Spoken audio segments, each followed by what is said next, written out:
Hvað segir þið fyrir mig? Ég segi mjög gott. Ég í góðu stuði og það bara gott veður loksins, segi ég nú bara. Það ekki búið að vera nema 22-23 stiga, nú þetta komið í 26, þannig að það gott. Já, Greta, hvernig stemmingin núna? Herru, hún bara alveg mögnuð. Við erum svo mikið til í þetta. Mikið? Jú, algjörlega. Algjörlega.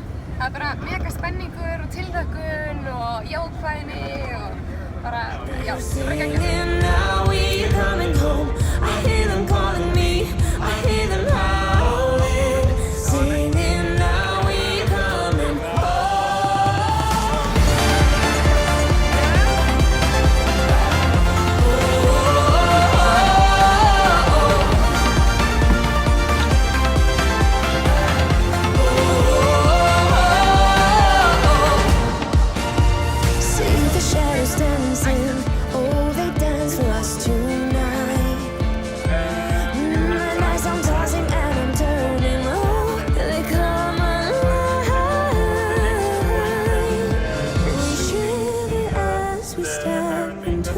The cold, cold night, and we're running.